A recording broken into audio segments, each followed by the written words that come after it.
share information about our 2021 STMA operating levy. My name is Anne Marie Fugo and I'm Superintendent of Schools for the St. Michael Albertville Public Schools. Whoops, let me change that here. The presentation that I'm about to share with you this evening takes about 15 minutes, 17 minutes. Done it about 65 times now, so it's about 15 minutes. And then we have about 45 minutes reserved for questions. We're going to try to be done at 8 o'clock to be respectful of everyone's time. Oh, sorry. So this evening, the agenda, we're going to talk about why. This is one of the most important things in the presentation. Why are we asking taxpayers to send their money to our school district? Did you know? What is the levy? When is the election? The tax impact? And then of course time for Q&A. So again, this is one of the most important things about this presentation. Why? You know, I've been in this community for 27 years. I've been an employee of the school district for 20 years. And whenever I go out in the community, Coburn's, Marketplace, Caribou, people will come up to me and they'll say, Anne Marie, what's in the water of STMA? And I generally smile and say, there's nothing in the water. I attribute our tremendous success to our hardworking students, our generous community, our extraordinary caring staff, and our supportive parents. If you ask a realtor, and I'm in Rotary, I'm in Chamber, in a lot of these places, and I always run into realtors, and I always ask them, why do people buy a home in the St. Michael Albertville community? And every single time, they tell me it's because of our school district. That's why I moved here 27 years ago. My daughter graduated from this district, and now she's graduated from college. We moved here for the schools, as I'm betting many of you did as well. And that's because people move here because we consistently rank in the top of the state in reading, math, and science.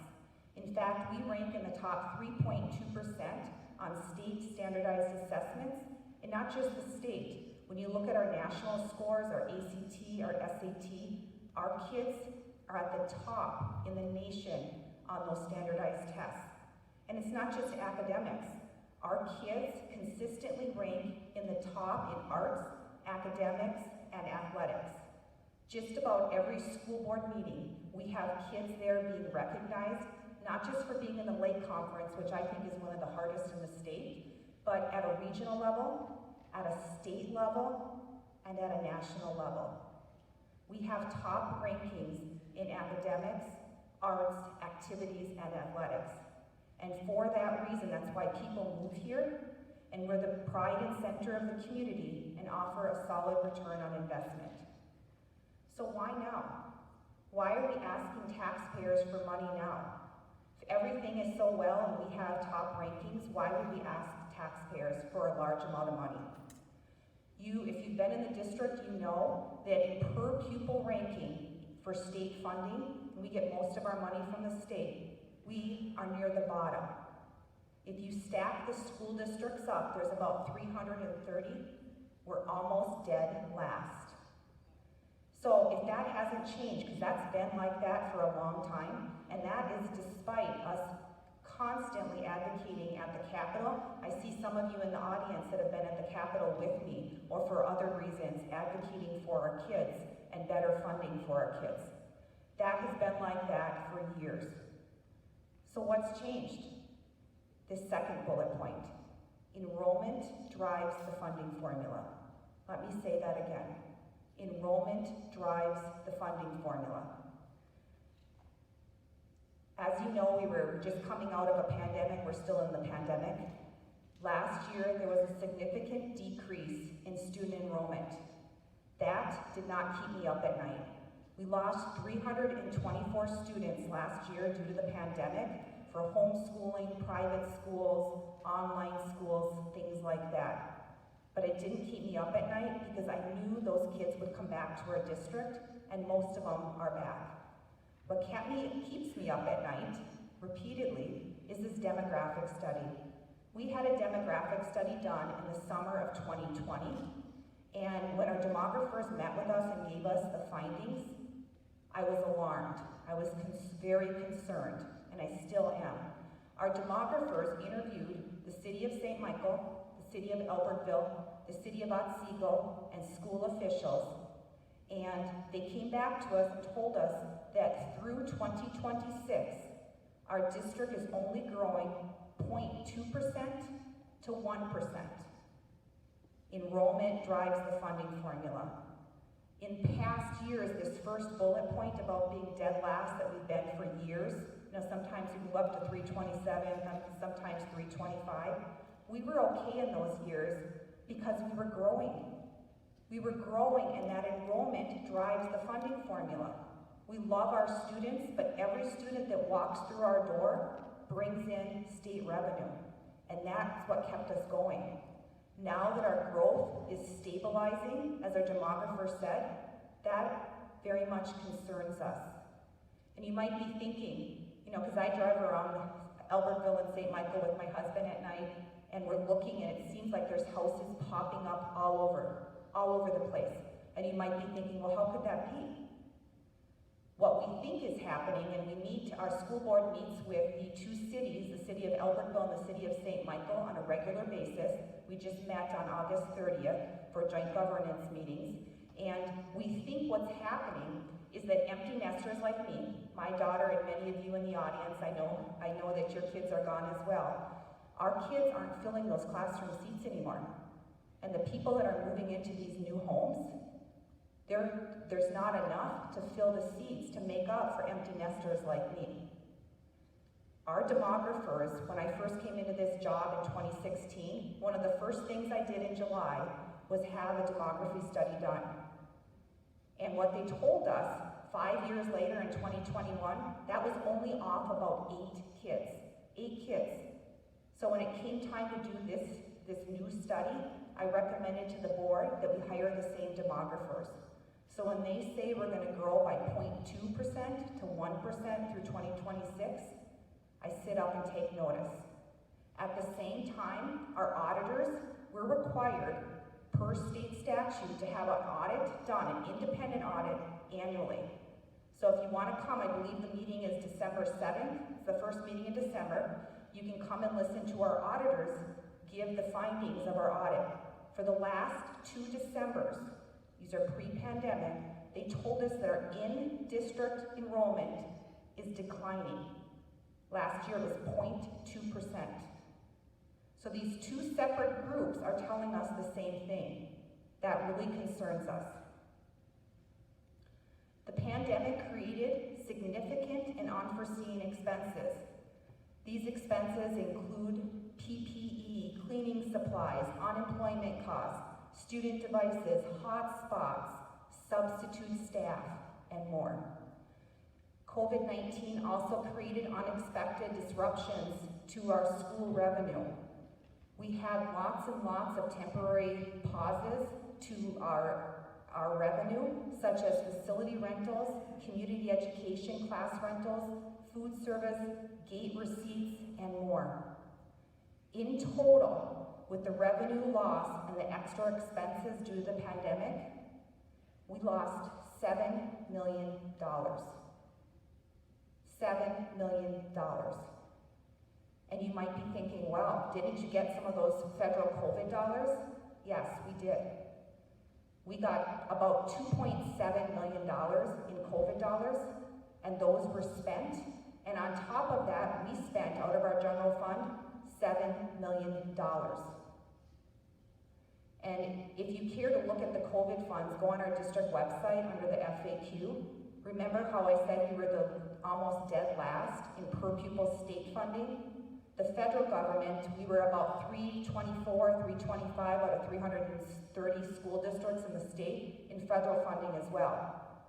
And the reason was because the federal government based it on adult poverty levels per the US Census Bureau. So we, again, when school districts down the road, Anoka Hennepin got 49 million, Minneapolis got over 100 million, St. Paul, $350 million in one bucket of money. And let me check and see what we had. We got just over $1 million. $7 million we lost. So what did we do? We reacted right away in the spring of 2020. Director Crocker, our business services director, we met with our board in March and April of 2020 when the pandemic was just starting, and we said, you know, we have a problem. We don't know what the pandemic is, but we need to make some cuts right out of the gate. So we cut $610,000. Again, we're dead last in funding, and we wanted to make sure we weren't caught because every nickel counts in our district. Throughout last year, we made additional cuts. In total, last year, we made $6 million in cuts, the largest cuts in our 52 years as a school district. That $6 million in cuts is the equivalent of 70 staff members. 70 staff members. Looking forward, we have our demography study out through 2026. We put those dollars into projections, and our projections are bleak. So the school board on August 2nd decided to move forward and ask voters to weigh in on an operating levy before our students are adversely affected. So here are a few facts. STMA is one of the few districts that does not have a voter-approved operating referendum. In fact, 71% of districts in the state of Minnesota have one. STMA is not one of those. Now, you probably can't see this in the back, but I'll walk you through it. These are voter-approved levies compared to a number of school districts. The school districts are at the bottom, and we chose neighboring school districts such as Buffalo, Elk River, and Monticello. We also have Lake Conference school districts because that's who we compete with. And you might be thinking, Anne-Marie, I don't care about Edina and Minnetonka. I don't either. But yet, that's who we compete with, and they are in our conference, so we added them. We also added comparable school districts. Those are school districts that look like us. So they're similar enrollment, similar demographics, similar socioeconomic status. So you can see those school districts, they're all the blue bars, and you can see way over on the far left is STMA, the gold star, yellow star. You might not be able to see a bar there because there is no bar. We do not have a voter-approved operating levy. If you look over at the yellow bar in the middle of the table, you can see that's the proposed STMA levy. Now I want to be clear, it looks like if this did pass, we would be in the middle. Yes, we would be in the middle of our comparable districts, our Lake Conference districts, and our neighboring districts. But if you were to take all 330 school districts and stack us up, we're down here right now at the end, the bottom, we would move up to about 270 to 280. We would be in the bottom third still of school districts in voter-approved operating levies. STMA has only brought forward 2 voting issues in the last 10 years. I've lived here, like I said, 27 years. I don't like people begging for money either. And our school board understands that. And they try to make it work by maximizing the dollars in the district. And so they haven't asked taxpayers. They've only done it twice in the last 10 years. This is important. Bonds are for buildings, levies are for learning. Bonds are for buildings, levies are for learning. The bond in 2017 was for buildings, so things such as the dome, an arena, classrooms, security entrances, technology, things like that. That's a bond. Bonds are for buildings. This is different. This is a levy. Levies are for learning. Levies directly affect the classroom because they pay for staff salaries. 80% of our budget, our general fund budget, is for staff salaries. These dollars from a levy would go into the classroom. They would pay those salaries for teachers and paras into the classroom. Since 2011, STMA has refinanced debt multiple times, and they've saved taxpayers $20 million. In fact, on August 2nd, our school board voted to refund some bonds, and we just sold them yesterday for $2.1 million, and that goes back to taxpayers. That is not revenue for the school district. And just like you and I keep tabs on our own personal finances so that we can refinance when our homes, when the interest rates go low, that's what the school board does. Because they know, again, that they need to maximize the dollars that we have for our kids in the district, since we're the lowest funded district in the state. But also we know that it's a burden on our taxpayers. And so these refinanced bonds, that $2.1 million, will go back to taxpayers. Now this slide you probably can't see, and that's okay. This copy, by the way, of this presentation is on our district website for easy access. So we asked our financial advisors, what's the average taxable market value in St. Michael and Albertville? And they said $241,000. Now you might be thinking your house is more or less than that, but remember, this is the taxable market value. You'd have to look on your taxes. It's not the appraised market value, what you would sell your home for. It's the taxable market value. So we rounded up to $250,000, and we went, this first example is from Albertville. And you can do this, you can go on Beacon and put in look for a home, and that's what we did. So in 2021, this house in Albertville was $251,300. In 2012, it was $166,000. A 51.4% 10-year percent increase. That's a great return on investment. That's just one example of a particular home in Albertville that we just pulled off a few weeks ago from Beacon. This yellow box, we asked the Wright County tax assessor, how much has the average home value in Albertville increased over the past 10 years? And he told us 44.1%. We did the same thing in St. Michael. We found a home in 2021 that was worth $252,000. That, again, is the taxable market value. In 2012, it was $149,500. That's a percent increase of 68.6%. We asked the county tax assessor the same thing. What's the average home value in St. Michael? How much has it increased in the past 10 years? 41.8%. That's a great return on investment as well. So what are we asking for? We are asking voters to consider a consistent and sustainable source of local revenue, which is an operating levy. Keep in mind that operating levies, again, cover the cost of operations. Things such as staff salaries, because our budget, our general fund, is made up of 80% staff salaries. School levies, unlike city and county taxes, must be voted on by taxpayers. When St. Michael and Albertville councils or our county leaders, when they want to do something, they have a public meeting and lots of discussion, but then they vote on it and our taxes increase. School districts have to ask voters to approve it. So we are asking taxpayers to vote on an operating levy for what we need to maintain class sizes, programming, and activities. And this is important. You know, a lot of school districts look around, and it's not Lake Conference or those metro districts. Look around at neighboring districts. When they go out for an operating levy, they usually add things, bells and whistles, things that are nice.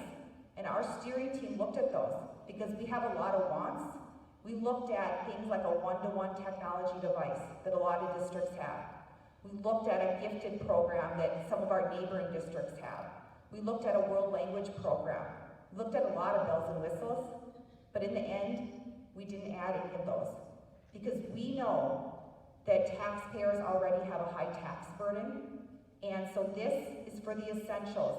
It would maintain our activities and our programming, and it would restore class sizes to pre-pandemic levels.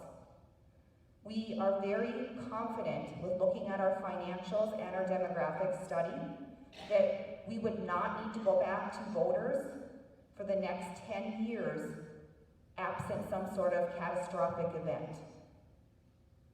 So what is the operating levy? You know, this is 4 simple bullet points, but let me tell you, a lot of discussion, and to be honest, a lot of tears went into this slide. Months and months we spent last year talking about this. And in the end, this is what the steering team, and our steering team was made up of elected officials. We had a mayor from one of our cities. We had elected officials from both cities. We had city leaders. We also had parents from every building. We even had a high school student, and of course, staff members. And they had lots and lots of discussion. And they recommended to the board, and the board accepted it, one question on the November 2nd ballot, $11.95 per student for 10 years, and it includes an inflationary factor that is defined in statute. What may happen if we do nothing? As an educator in this district, this is my 21st year, this is the hardest slide for me because cutting 70 staff was hard last year. I want to make sure before I show you this slide that you understand that I don't have the power to do any of these things. Our school board does, and it would follow a process. With these last cuts, these 70 that we did this past year, we were given a target by our Finance Advisory Committee, which is made up of parents, community members, and staff members.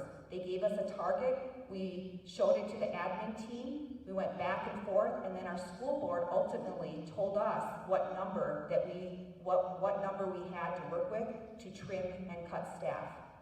And that's what this is. There's been no decisions made, and the final decision would rest with our school board.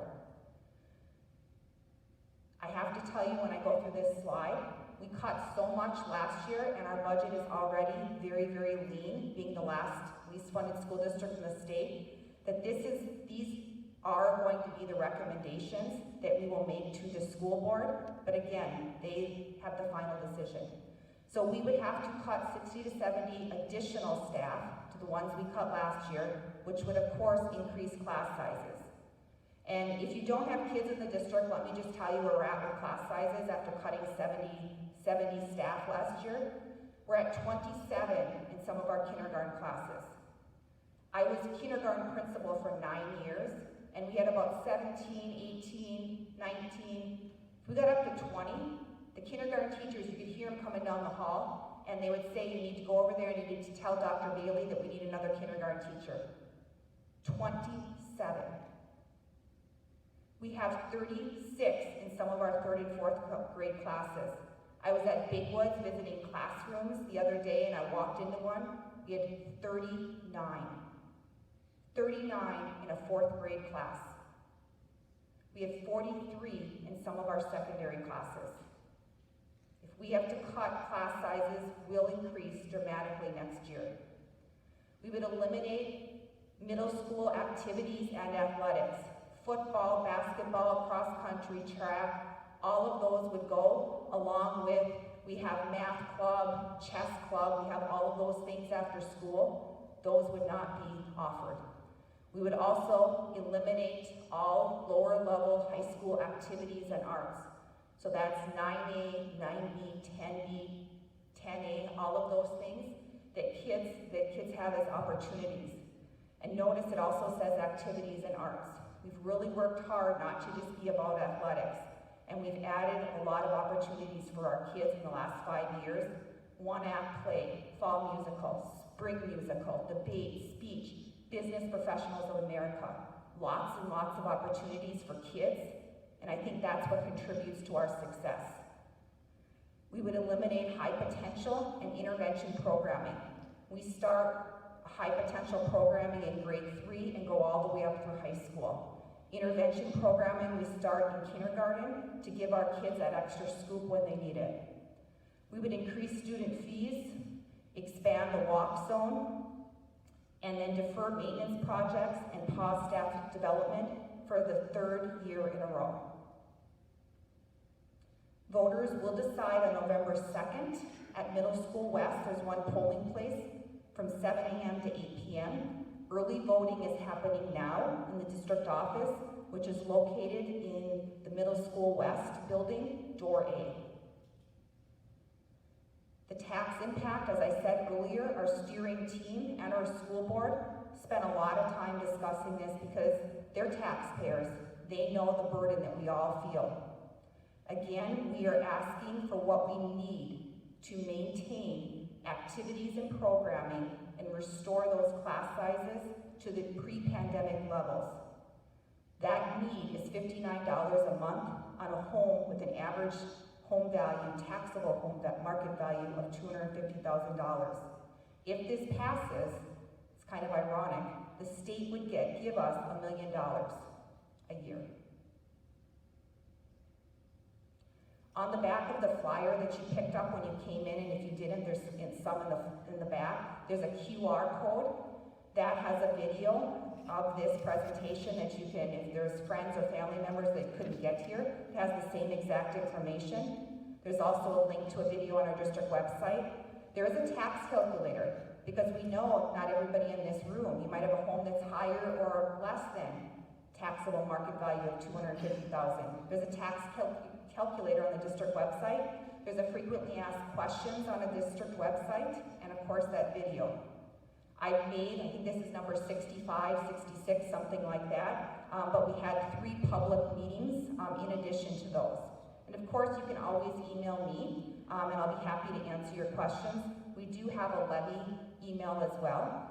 It goes to me, so either way. So in closing, this STMA levy, this is really about kids. This is about kids. This is not about buildings.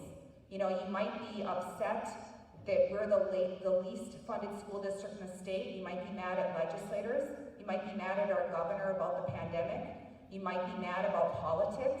You might be mad that the district built a dome. You can be mad about all of those things, but let me tell you, this levy is about kids. This levy is about restoring class sizes so we don't have 27 kids or 39 or 43 in a classroom. This levy is taxpayer sensitive. It's about what we need to maintain our activities and programming and restore class sizes to what they were. It's to maintain excellence, because that's what we're about. We have a tradition of excellence in this district.